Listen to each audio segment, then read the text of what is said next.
అనేది మాత్రం వాస్తవం. సో మనతో పాటు డిబేట్లో జాయిన్ అయ్యారు బీఆర్ఎస్ స్టేట్ వైస్ ప్రెసిడెంట్ స్వామి యాదవ్ గారు. తనతో కూడా మాట్లాడదాం. స్వామి గారు నమస్తే అండి. సో బీఆర్ఎస్ పార్టీకి సంబంధించి ఏదైతే తెలంగాణ గ్రామ పంచాయతీ ఎలక్షన్స్లో మోస్ట్లీ ఎక్కువ స్థానాలే, అంటే ఎక్కడైనా కూడా కాంగ్రెస్ పార్టీ గట్టి పోటీనిచ్చి ఎక్కువ స్థానాలు కైవసం చేసుకున్న పరిస్థితి చూసాం. కోర్స్ అధికారంలో ఉన్న పార్టీకే ఇలాంటి ఎన్నికలు కొంత ఎడ్జ్ ఉంటుంది అనేది అందరికీ తెలిసిన విషయమే. కానీ ఇప్పుడు కాంగ్రెస్ పార్టీ కంటే కూడా ఇంకా ఎక్కువగానే బీఆర్ఎస్ పార్టీ స్థానాలు సాధించిందని చెప్పేసి బీఆర్ఎస్ పార్టీ నాయకులు చెప్తున్నారు.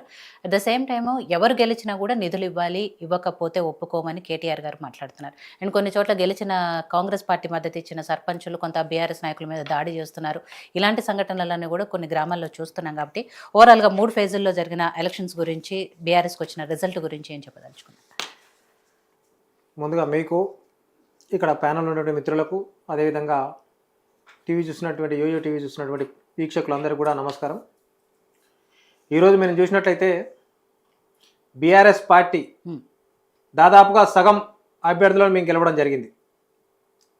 మీరు చూసినట్లయితే ఈ గెలుపును ఓర్చుకోలేక కాంగ్రెస్ పార్టీ అక్కడ ఉన్నటువంటి ఎమ్మెల్యేలు కావచ్చు, నిన్న చూసినటువంటి అయితే మనకు అనిరుద్ రెడ్డి గారు జడ్చర్లలో బీఆర్ఎస్ పార్టీ తరఫున ఎవరు నిలబడి గెలిస్తే మీరు ఓటు వేయకపోతే నేను చనిపోతా అంటారు కాదు, మీరు గెలిచినా నేనే చంపుతా అని చెప్పేసి ఆ అభ్యర్థుల బెదిరింపులకు గురి చేయడం, ఇట్లా ఓటర్లను బెదిరించడం, కాంగ్రెస్ పార్టీ కార్యకర్తలు అక్కడ ఉన్నటువంటి వీళ్ళ ఎమ్మెల్యేలు అండ చూసుకొని అక్కడ ఉన్నటువంటి అభ్యర్థులు బెదిరించడం. మీరు చూస్తే మన కామారెడ్డి జిల్లాలో ఎల్లారెడ్డిపేట నియోజకవర్గంలో నిన్న మా అభ్యర్థిని ఓడిపోయిన తర్వాత ఆ చిరంజీవి అనే క్యాండిడేట్ సర్పంచ్ గెలిచిన సర్పంచ్ తమ్ముడు సరే గెలిచిండి, అయిపోయింది, అంత అయిపోవచ్చు కదా, ఆయన కక్ష పెట్టుకొని వాళ్ళ ఇంటి మీద ట్రాక్టర్ తీసుకొని వచ్చి గుద్దడం, అంటే ఒక మహిళలు ఇబ్బంది పడ్డారు, మన హాస్పిటల్ ఇప్పుడు శిక్ష పొందుతారు, ఒక ఆమె ప్రాణాపాయ స్థితిలో ఉన్నది.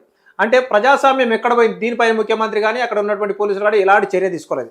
మొన్న నల్లగొండల ఆ అభ్యర్థిని కిడ్నాప్ చేయడం జరిగింది. కోమటిరెడ్డి వెంకటరెడ్డి అనుచరులు ఆ అభ్యర్థిని కిడ్నాప్ చేయడము, ఆ ఎలక్షన్ అంతా గోల్మాల్ చేసి ఏదో రకంగా గెలిచే ప్రయత్నంతో బెదిరింపులకు గురి చేయడము, దాడులు చేయడము, కొట్లాడడం, ఇన్ని రకాల హింస గురి చేసిన, దాడులకు గురి చేసిన ఇవన్నీ తట్టుకొని బీఆర్ఎస్ పార్టీ నాయకులు, బీఆర్ఎస్ పార్టీ మద్దతు ఇచ్చే మద్దతుదారులు ఎవరైతే అభ్యర్థులున్నో వారు సగానికి సగం మేము గెలవగలిగినామంటే ఈ ప్రజలలో ఈ ప్రభుత్వం యొక్క వ్యతిరేకతను వారు అర్థం చేసుకోవాల్సిన అవసరం ఉన్నది.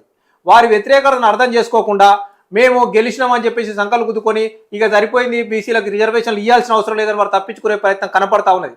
ఎందుకంటే వాళ్ళు ఇస్తామని చెప్పేసి ఇవ్వకపోవడం, ఇవాళ గెలుస్తుంటే కూడా వారు ఓర్చుకోలేక ఎట్లా గెలుస్తారని చెప్పేసి వారి మీద దాడులు చేయడం చూస్తూ ఉంటే ఈ ప్రజాస్వామ్యం ఎక్కడ పోయిందని చెప్పేసి మీ అలా ప్రజాస్వామ్యం అని మేము వస్తే అందరికీ నిర్బంధాలే ఉండే అని చెప్పేసి గొప్ప గొప్ప ప్రగల్భాలు పలికినటువంటి కాంగ్రెస్ పార్టీ నాయకులు కావచ్చు, ముఖ్యమంత్రి గారు కావచ్చు, ఇలా ఆటల పాటలతోటి ఆయన సయ్యాటలు ఆడుకుంటూ తిరుగుతూ ఉన్నాడు. వారినటువంటి ఎమ్మెల్యేలు మేము గెలిపించుకోవాలా, ప్రూవ్ చేసుకోవాలా, ఈ మంత్రివర్గం పునర్వ్యవస్థీకరణ జరుగుతుందని చెప్పేసి ఆయన లీకులు చేయడం పేపర్లో, ఇవి చూసినటువంటి అభ్యర్థులందరూ నేను ఎక్కువ గెలిపించుకోవాలనే ఉత్సాహంతో బీఆర్ఎస్ పార్టీ సంబంధించిన అభ్యర్థులపైన దాడులు చేయడం, బెదిరించడం, ఇలాంటి రిగ్గింగ్ చేసుకోవడం మీరు చూస్తాను. మన చిట్యాల కాడ మీకు మోరిలలో దొరికినాయి బ్యాలెట్ పత్రాలు, ఎంపీడీఓ సస్పెండ్ చేయడం జరిగింది. ఇవన్నీ చూస్తా ఉంటే మీకు ఏమర్థమవుతుందంటే ప్రజాస్వామ్యాన్ని వాళ్ళు బతకరించే పరిస్థితి. కాంగ్రెస్ పార్టీకి రాహుల్ గాంధీ గారు చాలా గొప్ప గొప్ప పొద్దున్న లేస్తే రాజ్యాంగం కాన్స్టిట్యూషన్ బుక్ తీసుకొని తిరుగుతూ ఉంటాడు, దాన్ని పట్టుకొని చేతులు పట్టుకొని, రాజ్యాంగాన్ని చేతులు పట్టుకొని ఇది కాపాడుతుంది, ఇది రక్షిస్తుంది, ఇదే మన అందరికి రక్ష అని తిరుగుతాడు. ఇలా రేవంత్ రెడ్డి గారు పొద్దున్న లేస్తే దాని ఉల్లంఘన, వారు గవర్నమెంట్ ఉన్న రాష్ట్రాల్లో దాని గురించి మాట్లాడరు, దాని గురించి పట్టించుకోరు, దాని గురించి డిస్కషన్ ఉండకూడదు. వాళ్ళు ఏం చేసినా కరెక్టే. జూబ్లీస్ అట్నే చేసిరు, అక్కడ ఎవరిని ఏజెంట్ల కూర్చోకుండా బెదిరించుకొని రిగ్గింగ్ చేసుకొని గెలవడం జరిగింది. అదేవిధంగా ఇప్పుడు సర్పంచ్లను కూడా చాలా దిక్కులో ఇట్లా మోసం చేస్తూ, రిగ్గింగ్ చేస్తూ, భయభ్రాంతులకు గురి చేస్తూ, బెదిరిస్తూ గెలుచుకున్నాడు. ఏది ఏమైనప్పటికీ ప్రజాస్వామ్యంలో మేము బీఆర్ఎస్ పార్టీ ఎన్నో అప్పుడు ఆంధ్ర పార్టీలతోనే మేము కొట్లాడి నిలబడగలిగిన వాళ్ళం. ఈ ఇక్కడ ఉన్నటువంటి కాంగ్రెస్ నాయకులు మీరు ఎన్ని కొట్లాడ చేసినా, మీరు ఎన్ని కథలు పడ్డా ఎలాంటి ఇబ్బంది జరగదు. మేము ఖచ్చితంగా కొట్లాడి ప్రజల కోసం, ప్రజల సమస్యల కోసం మేము పోరాడుతూనే ఉంటాం, మీకోసం ఎంతవరకు అయినా కూడా మేము తెలియజేస్తా ఉన్నాం. రైట్. సో రామ్ గోపాల్ గారు, 3 విడతల ఎన్నికలు ఎలా జరిగాయని చూసాము, రకరకాల సంఘటనలు జరిగాయని మాట్లాడుకున్నాం. ఇప్పుడే నరసింహనాయుడు గారు అన్నట్టు ఒక చోట అక్కడ 17 కోట్లు ఖర్చు పెట్టారు సర్పంచ్ కోసము, అంటే ఏ స్థాయిలో ఎలక్షన్లు జరుగుతున్నాయి. అందుకే నేను అన్న ఎమ్మెల్యే ఎంపీ స్థానాలకు మించి సర్పంచ్ ఎలక్షన్స్ జరిగాయి. సరే ఏదైనా కూడా ఇవాళతో అయితే హడావుడి అదంతా కూడా అయిపోయింది, కంప్లీట్ అయిపోయింది. కాబట్టి